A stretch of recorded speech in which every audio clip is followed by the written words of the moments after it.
А вот знаешь ли ты, Надя, как бы тебя называли, если бы ты жила во Франции? Ну? Надин. Неправда, Надя.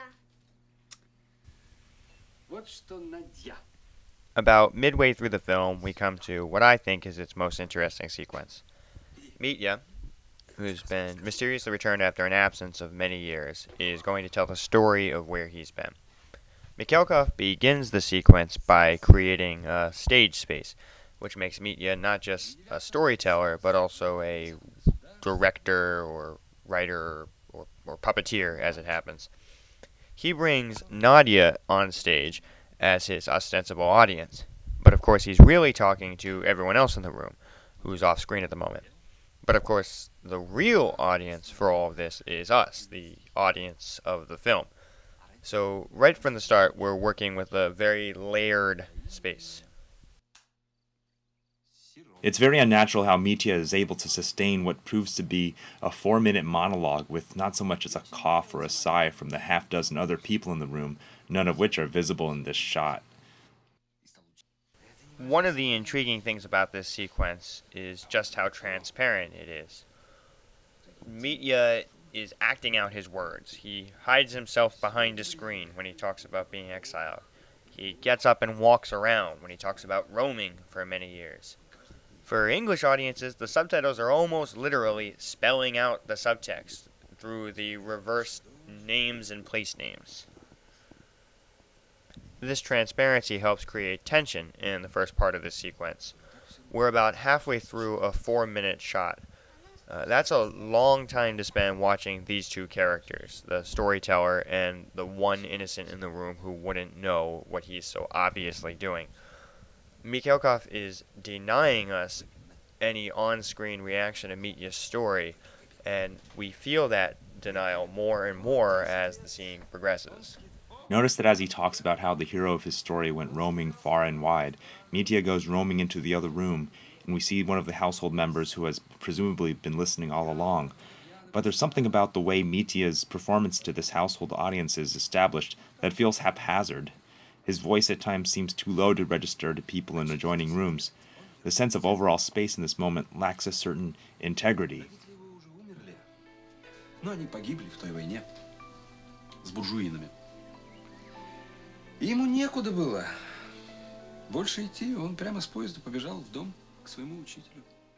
So here we are at the end of the long take. Mikhailkov has tracked in on Mitya, but he hasn't cut away yet. Having used the long take to clearly establish the fact that we're in the realm of the theatrical, Mikhailkov is ready to move on and explain why. The first thing he's going to do is cut away to this fireball.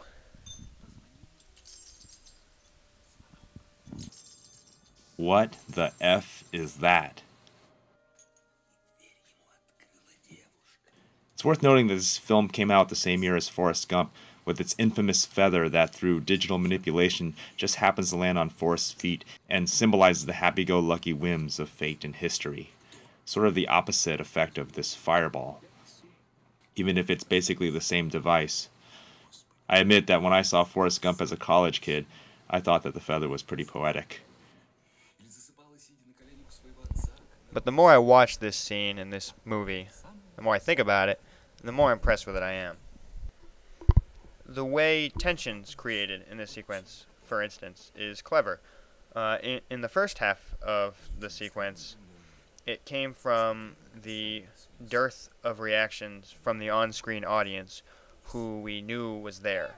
Here in the second half of the sequence, it comes from a surfeit of no reactions, from Kotov's passionless face, from looking past Marusha's shoulder.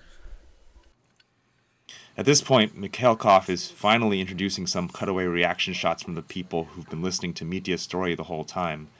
And it's interesting that this old guy, played by Mikhailkov himself, casts a glance, but it's unclear whether it's at Mitya, Nadia, or his young wife Maruska, the lady with the trembling teacup.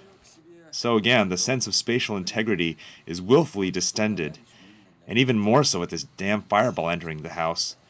It seems to occupy a space of its own. Does anybody hear it? Notice it? Why not? Плохо рассуждаешь. Идти плохо. Тебя на родину пустили не для того, чтобы ты Так что собирай-ка ты свои вещички. Давай-ка, браток, пиши заявление. Ultimately, I think the fireball and the film as a whole might actually work. Look at what the fireball comes in contact with. It drifts past the markings on the wall where the characters measured their heights when they were children. It drifts past the black and white photos of the past, and the only actual physical impact it'll have is to break the glass on one of these photos. Hello? Does nobody hear that? Why is there such an insistence on events playing out in separate spaces? Is this sequence supposed to symbolize the fragmentation of Russian society caused by the revolution, with critical events happening in unheard, unseen spaces? Still, it's frustrating for me because these cutaways and this fireball disrupts the rhythm that Mikhailkov has established with these focused long takes between Mitya and Nadia. The filmmaking on display seems both rigorously oblique and gratuitously ham-handed at the same time. Through a combination of subtle and obvious means, the true meaning comes through loud and clear. This sequence, this movie, it's all about who controls the past, who gets to tell the stories. Maybe the movie never coalesces into the cogent statement on Russia's past that it might want to be or that we might expect from a great film. But at the very least, I think it's an intelligent, moving reflection on just how complicated a storyteller's relationship is to the past that he or she is dealing with.